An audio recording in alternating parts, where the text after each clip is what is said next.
நீங்களா தொழுதுக்கிறாம என்ன செய்யுங்க, உங்க வீட்டுல இருந்து இங்க தொழுதுக்கிறோம் வாங்க, அப்படி இல்லைன்னா தனித்தனியா போயிடும் எல்லாமே. 10 பேர் 5 பேர் அப்படி அது மாதிரி உண்டாக்கிற வேண்டியது.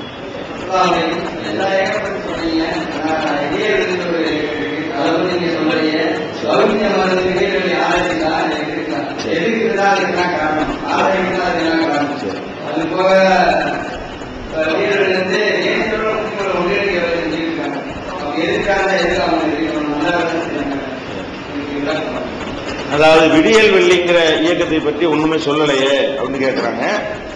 சொல்லல என்ன காரணம் என்னன்னு நம்ம அதுல இருந்து நம்ம வரல. எதனால சொல்ல கேள்வி கேட்டெல்லாம் சொல்லலாமே தவிர நம்ம ஜாக்க பத்தி கேட்டா நம்ம அதுல இருந்தோம். அதுல இருந்து ஏன் வந்தீங்கன்னு ஒரு கேள்வியை சொல்ல வேண்டி இருக்கிறது. சமூக பத்தி கேட்கறாங்கன்னா அதுல இருந்து நம்ம வந்திருக்கிறோம், அதுல என்ன நம்ம தான் உண்டாக்குறோம், அது சொல்ல வேண்டி இருக்கிறது. இப்ப இந்தியாவை பத்தி சொல்றாங்க, நம்மள்ட்ட இருந்துட்டு அவங்க போயிருக்கிறாங்க. எம்என்பி விடியல் வெள்ளி பத்திரிகைக்கு பேரு மனித நீதி பாசறை எம்என்பிங்கிறாங்கல்ல. இப்ப பாப்புலர் ஃப்ரண்ட் ஆஃப் இந்தியா அப்படின்னு மாத்திட்டு இருக்காங்க. எல்லாம் ஒரே குரூப் தான். இவங்களை பத்தி என்ன, நம்முடைய வழிமுறையில வந்த இயக்கம் அல்லது, அது வேற ரூட்டே வேற. நமக்கு உங்களுக்கு அந்த காலத்திலையும் அதுல நாம இருக்கவும் இல்லை, அவர்கள் நம்மோடு இருக்கவும் இல்லை. அது ஒரு தனி டிராக்ல இருந்து வரக்கூடிய ஒரு அமைப்பு.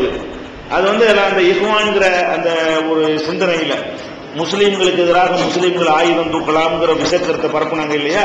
அந்த இஹ்வான்களுடைய எதை ரசூலுல்லாஹ் எச்சரிச்சாங்களோ, எதை எச்சரிச்சாங்க, ஹஜ்ஜத்துல் விதாவுல கடைசி ஹஜ்ஜில் சொன்னாங்க, எனக்கு பிறகு உங்களுக்கு எதிராக நீங்கள் ஆயுதம் தூக்கி வெட்டி கொண்டு காபிராகி விடாதீர்கள் அப்படின்னு சொன்னாங்க.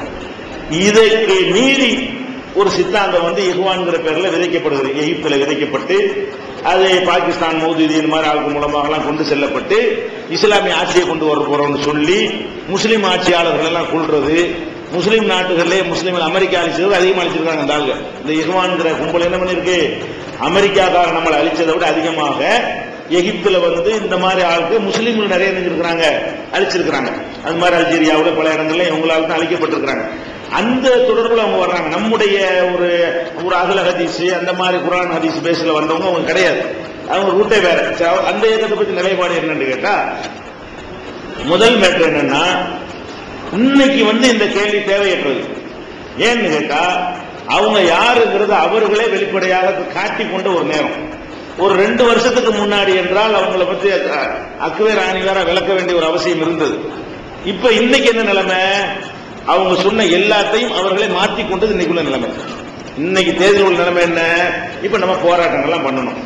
இந்த இளைஞர்கள்லாம் கூட்டிட்டு போய் இதெல்லாம் நடக்குமா, போராட்டம் பண்ண உருப்படுமா, இதெல்லாம் செய்யலாமா, பைத்தியக்கார போயிடுவோம், போராட்டம் பண்றாங்க, நம்மளுக்கு இருக்குன்னு பைத்தியக்காரன்னு சொல்லிட்டு காபிரான அரசாங்கத்தில் போய் போராட்டம் பண்றாங்க. இதெல்லாம் ஜனநாயகம் சிற்கு, இதெல்லாம் சரிப்பட்டு வராது என்று சொன்னார்களா இல்லையா? எதை சொன்னாங்களோ அந்த போராட்டத்தை இப்ப அவங்க செய்யறாங்களா இல்லையா? அப்ப நான் செய்யும் போது அது தவறு, நீ செய்யும் போது சரின்னு ஒருத்தர் செய்வாரையானால் அவர்களை உரசுறதுக்கு இதுக்கு மேல ஒரு ஆதாரம் கிடையாது. வேற ஒண்ணு என்னத்தை போய் தனியா அவங்கள்ட்ட கேள்வி, அது வந்து ஒண்ணுக்கும் இல்லாத பதில் சொல்ல தகுதியற்ற ஒரு நிலையில் வழங்கலையா ஒண்ணு. அடுத்து என்ன, நம்ம கொடி வச்சவன கொடி வைக்கிறாங்க, கொடி இஸ்லாத்துல உண்டா, கொடி வைக்கிறார்கள். இந்த கொடிக்கு அம்புட்டு கேள்வி என்னஞ்சாங்க கேட்டாங்களா இல்லையா? இப்ப அவங்களுக்கு கொடி உண்டா இல்லையா? போராட்டத்தை கண்டிச்சாங்க. ஆனால் அந்த போராட்டத்தை அவங்க செய்யறாங்க, ஜனநாயக போராட்டம் செய்யறாங்க.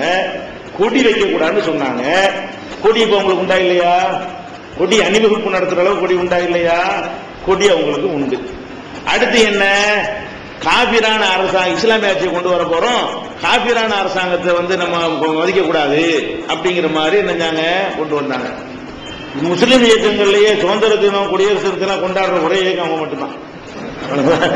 முஸ்லீம் இயக்கங்கள்லயே சுதந்திர தின அணிவகுப்பு, குடியரசு தின எந்த அணிவகுப்பு என்ன, அபூபக்கர் சித்திகா கலீஃபா இருக்காரு நீ அணிவகுப்பு நடத்துறதுக்கு, நீ சொன்னா நீ என்ன செய்யலாம், அபூபக்கர் சித்திகா கலீஃபா வந்தா என்ன செய்யலாம், நீ குடியரசு தின அணிவகுப்பு நடத்தலாம். எந்த குடியரசு அணிவகுப்பு, வாஜ்பாய் பிரதமராக இருக்கிற குடியரசுக்கு அணிவகுப்பா அப்பவும் செஞ்சாங்க. வாஜ்பாய் குடியரசு ஜனாதிபதி பிரதமராக இருக்கிறாரு, அப்ப என்ன செஞ்சாங்க, அணிவகுப்பு நடத்தினாங்களா இல்லையா? இப்ப மன்மோகன் சிங் போயிடலாம், நீ எந்த குடியரசுக்கு நீ அணிவகுப்பு நடத்துற, நீ என்ன சொன்ன இது வரைக்கும் இஸ்லாமிய ஆட்சின்னு அது ஒண்ணுதான் கொண்டு வரணும்னு சொன்ன. அப்ப இந்த குடியரசுக்கு நீ அணிவகுப்பு நடத்திக்கிட்டு போனா என்ன மாட்டாங்கல்ல? நீ எதுல நீ கரெக்டா இருந்த, ஜனநாயகம் நவீன இணை வைத்தல், ஓட்டு போடக்கூடாதுன்னாங்க, ஓட்டு போடுறது ஜனநாயகம் நவீன இணை வைத்தல், நவீன சிறுக்கு அப்படின்னு சொன்னார்கள். இப்ப என்னவாச்சு, ஓட்டு போடுறத தாண்டி ஓட்டு பொறுக்க வந்துட்டாங்க. நம்மளாவது ஓட்டு போடுறதுன்னு நின்றுட்டு இருக்கோம் இன்னைக்கு வரைக்கும், பொறுக்க வரல. எனக்கு ஓட்டு போடுது, எனக்கு ஓட்டு போடணும். நம்ம என்ன சொல்லிட்டோம், அரசியல் கட்சி ஆகல. அவங்க என்ன பண்ணிட்டாங்க, புதுப்பாலை அவங்களும் ஒத்துக்கிட்டாங்க. போஸ்டர் பார்த்தேன், புதுப்பாளையம் புதுப்பாலை தான் உண்மையில. அவங்கதான் நேற்று வரைக்கும் சொன்னதுல இருந்து இந்த மாச பத்திரிகையுடைய போஸ்டர் பார்த்தேன். ரவிக்காக ஒட்டி இருக்குது. அது என்ன போட்டிருக்கு, புதிய பாதை புதுப்பாதை போட்டிருந்தாங்க. கரெக்டான வார்த்தை இது. இது வரைக்கும் என்ன சொன்னாரோ அதுல இருந்து மாறி நாங்க புதுப்பாதைக்கு வந்துட்டோம். இது தேர்தலில் போட்டியெல்லாம் வந்துட்டீங்களே, இது என்ன, இது இதான தப்புன்னு சொன்னீங்க. ஓட்டு போடுறவனையே கிண்டல் பண்ணீங்க, தேர்தலில் பிரச்சாரம் பண்ணமே அது என்னமோ ஈமானை இழந்துட்டார்கள் நினைஞ்சீங்க, பேசுனீங்க. அப்ப பிரச்சாரம் பண்ணுவதே பயங்கரமான குற்றம்னா நீங்களும் எனக்கு ஓட்டு போட்டு கேட்கறது அது என்ன? அது நிக்க போறாங்கிறீங்களா, தேர்தல் நிக்க போறாங்கிறீங்களா? அரசியல் கட்சி அறிவிச்சிட்டாங்கல்ல, இப்ப தேர்தல் தெரியுமா அறிவிச்சதுலாம். இப்ப கோழிக்கோட்ல கேரளாவில் கூட அறிவிச்சிட்டாங்க, டிக்ளேர் பண்ண தெரியாதா? அரசியல் கட்சி ஆயிடுச்சு. அவங்க எப்படி தமுக வந்து அரசியல் கட்சி மனிதர் வேற ஒரு பேர்ல அவங்க ஆரம்பிச்சாங்களோ அதே மாதிரி இவர்களும் நாங்களும் வரக்கூடிய நாடாளுமன்ற தேர்தல் முதல் அனைத்து தேர்தல்களையும் நாங்கள் போட்டியிடும் கட்சி. இப்ப இதுக்கு மேல அவங்களை என்னத்தை விளக்க சொல்றீங்க? அவங்கள்ட்ட என்ன அவங்க சொன்னது அவங்கள்ட்ட இருக்குதா? வேற ஒண்ணும் பார்க்க வேணாம், சரியா தவறான போகவில்லை. அவங்க என்னத்தை உங்களுக்கு சொன்னார்களோ 2 வருஷத்துக்கு முன்னாடி அப்படி லிஸ்ட்ல போடுங்க. அது இப்ப அது என்ன விட்டு மிச்சமாக இருக்குது. 2 வருஷத்துக்கு சொன்ன எல்லாம் போயிட்டு, நான் சொன்னது எல்லாம் போயிட்டு நானே ஹாமித் பக்கீர் மாதிரி சொல்லிவிட்டா அப்புறம் என்னது நீங்க ஏத்துக்கிறீங்க? ஹாமித் பக்கீர் சொன்ன எல்லாத்தையும் அவரே தப்புண்டார்ல, அதுக்கு நாங்க சொன்ன எல்லாம் தப்புண்டு அவங்களே இப்ப வந்து நடைமுறைப்படுத்தி காட்டினதுக்கு என்ன வேறுபாடு? தெளிவாய் போச்சு. ஒண்ணுமே இது ஒரு கொள்கை. முதல்ல நம்ம அதுல நம்ம மாறி இருக்கோமா? நம்ம ஒரு காலத்திலேயாவது தேர்தலில் போட்டியிட மாட்டோம்னு சொன்னோம். இன்னைக்கு வரைக்கும் ஆச்சு நின்றமா? 29 வருஷ காலமா, 80ல இருந்து 2009 வரைக்கும் 29 வருஷ காலமா அதிலே நிக்கிறோம். போட்டியிட மாட்டோம்னா மாட்டோம், பதவி வாங்க மாட்டோம்னா மாட்டோம், போராடுவோம்னா போராடுவோம். போராட மாட்டோம்னு சொல்லி போராடுறாங்க. அன்னைக்கும் போராடுவோம்னு போராடிக்கிட்டே தான் இருக்கிறோம். அன்னைக்கும் ரோட்ல இறங்குவோம்னு இறங்கிக்கிட்டு தான் இருக்கிறோம். அன்னைக்கும் இந்த நாட்டில் வந்து இப்படித்தான் வாழணும் அப்படின்னு சொன்னோம், அது வாழ்ந்து கொண்டு தான் இருக்கிறோம். அப்ப ஏன் இந்த மாதிரி நீங்க மாறுறீங்க? முத்ததை மாத்திட்டீங்களப்பா, என்ன சொன்னீங்க? எல்லாமே போச்சே. அப்ப இது வந்து அந்த எம்என்பி என்பதில் சிந்திச்சு பார்க்கணும். சகோதரர்கள் வந்து நம்மளை என்ன சொல்லி அழைத்தார்கள், என்ன சொல்லி நம்ம போனோம், இது ஒரு மேற்றுங்க. மனிதனுடைய நோய் என்னன்னு கேட்டா, ஒரு விஷயத்தை சொல்லும் பொழுது பரபரப்பா எதையாவது சொல்லுவாங்க. அந்த வீரத்தை உதாரணத்துக்கு ஒரு பாட்டாளி மக்கள் கட்சி, ஒரு அரசியலுக்காக நான் சொல்லல, அவங்க ஆரம்பிக்கும்போது எப்படி ஆரம்பிச்சாங்க? சும்மா ஆரம்பிச்சா இளைஞர்கள்லாம் வரமாட்டான். வரமாட்டவன என்ன செய்வாங்கன்னு கேட்டா, அவனுக்கு வீரம் வர்ற மாதிரி உணர்ச்சியை தூண்டா தான் வளர வேணும். அறிவை தூண்டி வளர்ந்து தௌஹீத் ஜமாத் மட்டும்தான். எல்லாம் உணர்ச்சியை தான் என்ன செய்வாங்க, தூண்டுவாங்க. எப்படி உணர்ச்சி தூண்டுறது? மரத்தை வெட்டி ரோட்ட மாதிரி. சென்னையும் தமிழ்நாடு துண்டா போச்சா இல்லையா?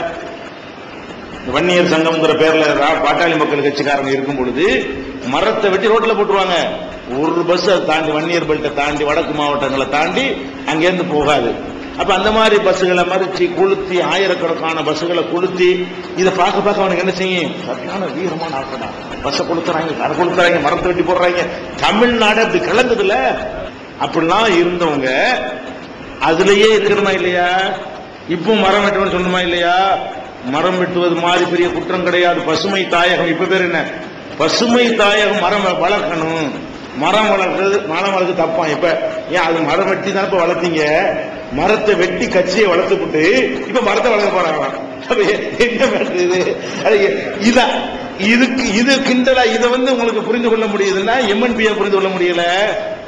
எதை சொல்லிட்டு வந்தோமோ அதை நம்மளே மீறினோம்னா அது என்னது? தௌஹீத் ஜமாத் ஒண்ணுதான் சொன்னதை நாங்க என்ன மீறணும் சொல்லவே இல்லை. தௌஹீத் ஜமாத் வந்து அறிவித்த ஒன்றுல நாங்க மீறிக்கிட்டோம் அப்படின்னு வெளிப்படையா சொன்னா அதுலயே நின்றுட்டு இருக்கோம். மீறுவோம். எப்ப மீறுவோம்?